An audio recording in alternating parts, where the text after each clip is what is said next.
Hey friends and fam, it's John and this is JMART, your destination for Monday morning insight about physical and financial health.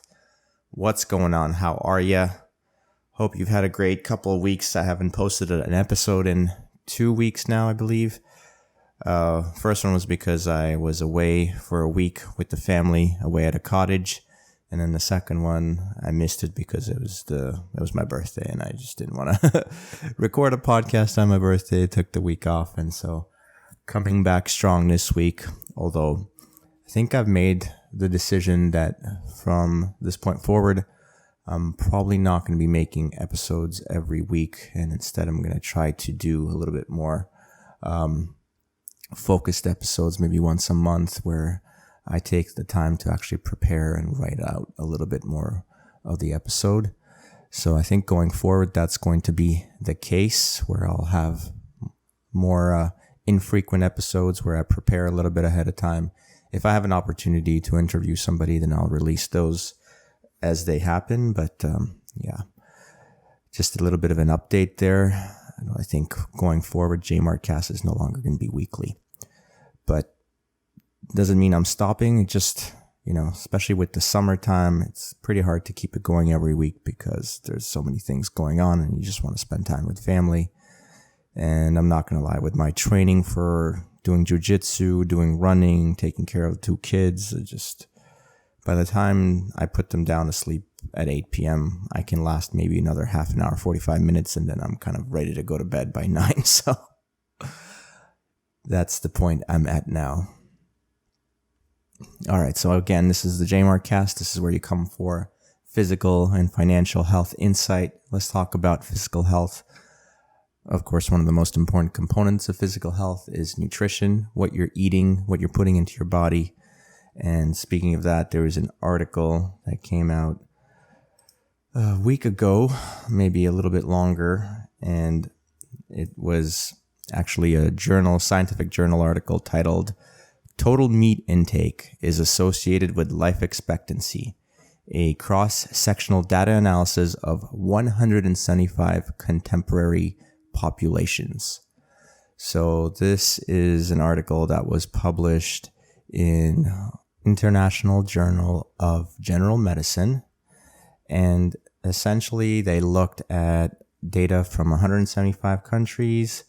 And the conclusion they've come to is that with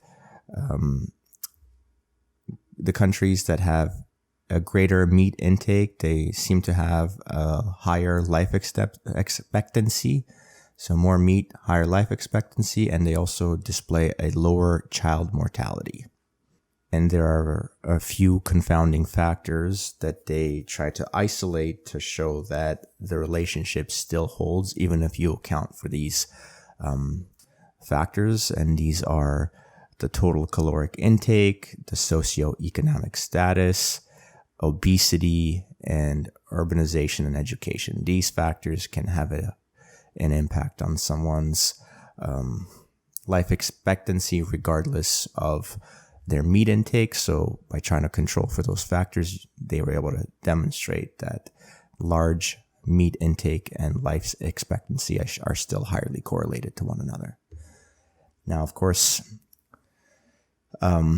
what you really got to do to see if this study is, the claims that they're making are legitimate or not, what you've got to do is you got to go to the methods section of the paper to really see how they came up with the data that they present and whether the data displays the results, the conclusions that they are talking about. Now, I try to do this a little bit in a short period of time, and from what I could tell is a lot of the data is gotten from the United Nations Food and Agricultural Organization. So hopefully the data is accurate, but in terms of actual statistical analysis that they did, I wasn't really able to follow exactly what they did, so I can't fully judge as to whether the methods of the study support the claims they're making. But at the same time, there wasn't anything egregiously wrong that stood out to me to say that the methods of the study disqualify the conclusions that the authors come up with. But at the same time, we have to keep in mind that ultimately this is an association study, right? This is not a definitive causal link has not been shown here. All that they're able to see is that there's an increased association. And of course, association does not mean causation. There could be a unifying factor between increased meat intake and increased life expectancy that could explain both, while not really connecting the two mechanistically. Now, personally, I think it makes a lot of sense that folks who have a higher meat consumption will have a higher life expectancy because, meat is one of the most nutrient-dense foods out there. Higher meat consumption usually means more muscle mass for the individual. More muscle mass as people age is good because it prevents sarcopenia from taking hold, right? No significant muscle loss or muscle wasting, which can be protective for people from even basic things like slips, trips, and falls, right? But also other diseases, even infections. Having greater muscle mass can be protective against infections even. So it makes sense to me that higher meat intake mechanistically would lead to greater life expectancy. And the other thing that helps this study is the fact that it's a consistent thing across 175 different regions, different populations.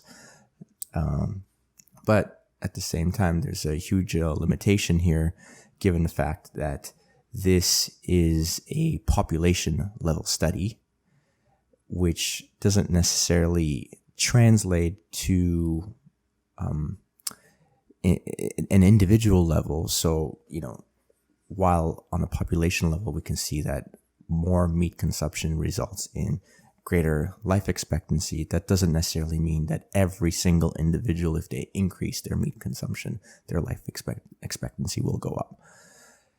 So that's kind of like one of these things that we have to think about when we look at population level studies like this.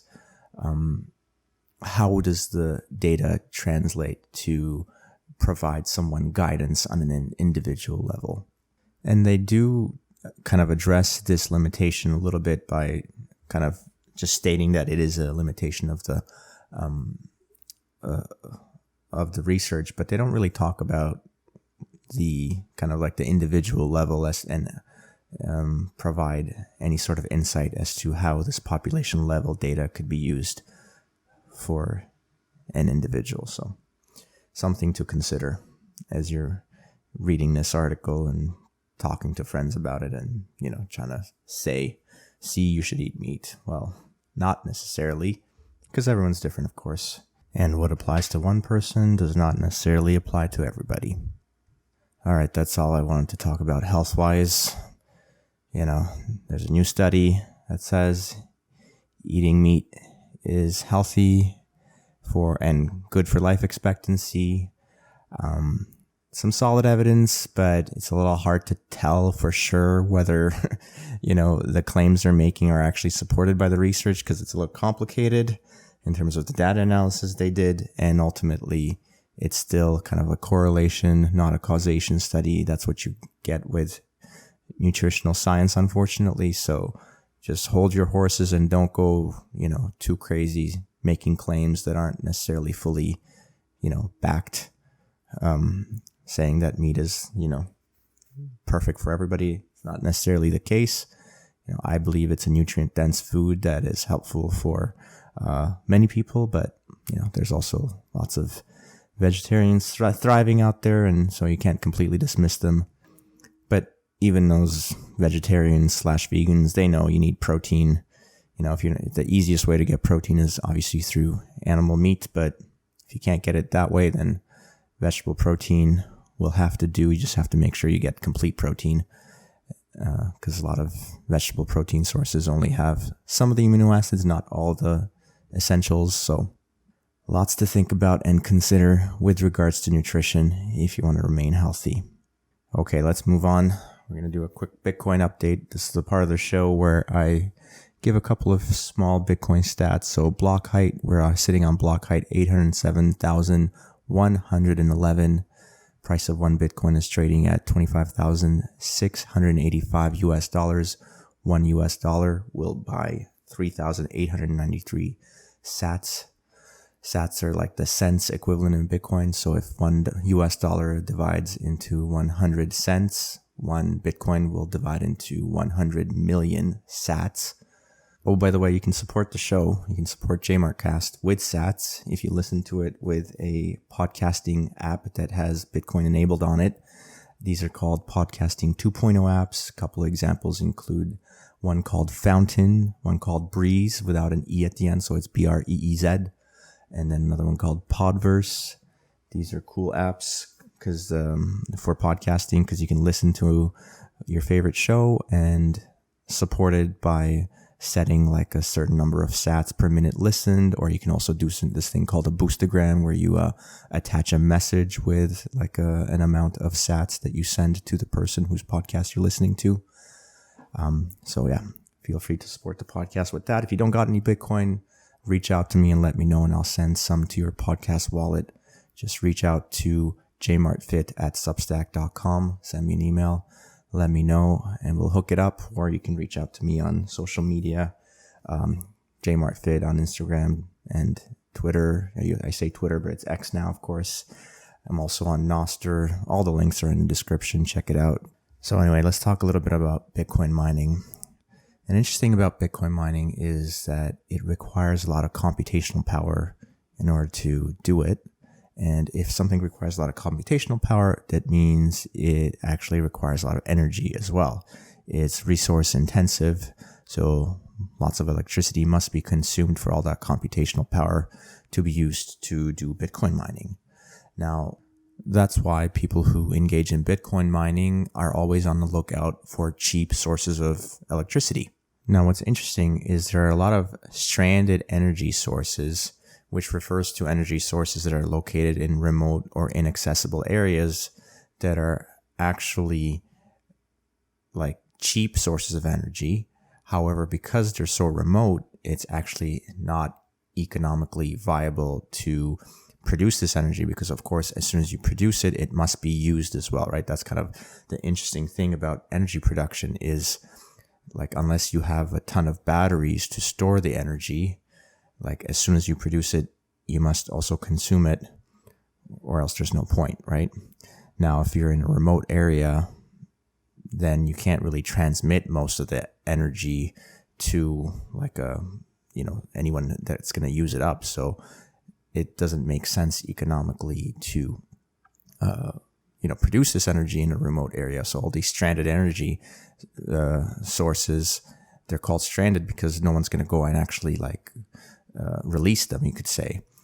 But if you have like Bitcoin mining going on with these computers that have a lot of computational power that requires and consumes a lot of electricity, well, then you could just bring these miners right to this remote location, hook it up to the generator that you create that that could use whether it be wind, solar, or even hydroelectric power. And boom, now you have something that can use up that energy right as it's being produced, and it can help basically build out some infrastructure in this stranded remote area until there's enough of a population growth, I guess, to actually make sense for there to be enough energy to support the population that moves into that area. So it's very interesting. And a news story that I came across that kind of relates to that is this company called Nodal Power, which raised $13 million to build renewable energy power plants at landfills. So this company, like I already said, has raised $13 million, and it says much of the funding has already been deployed to build and operate 2 power plants in the U.S. There's one site in the southeast that apparently it exports electricity that's generated by the landfill gas to a local utility, but this site is also equipped it's called a data center, but basically what that means is like Bitcoin mining machines that allow for economic dispatch between the utility and the data center. So depending on what makes more sense, whether like the grid needs more electricity or not, it will send that electricity to the utility company, or if not, it'll use it for its own data center to do Bitcoin mining. The second site is located in the Mountain West. It runs fully sustainable off-grid data center powered by landfill gas. And then there's additional funds that are going to be deployed to a third site in early 2024. And all three sites will produce renewable electricity from methane gas generated by the decomposition of organic waste at landfills. So basically what they do is they take that methane gas that is like produced at the landfill and they burn it in a generator to produce electricity. And the benefit of this is that the methane is a more potent greenhouse gas than carbon dioxide. So by combusting it, they're actually reducing carbon emissions compared to just simply letting that methane flare or vent away. And then this is basically also creating a very beneficial use for this, wasted resource otherwise. So there you go, Bitcoin mining helping reduce carbon emissions and helping save the environment. All right, with that said, we've come to the end of the podcast. Thank you so much for joining me again this week. I really appreciate you all. Please leave a comment or send me a message at jmartfit@substack.com. You can also reach me through social media. I'm on Nostr. All the links are available in the description. Love you all. Have a good week. Stay active. Be grateful. JMART out.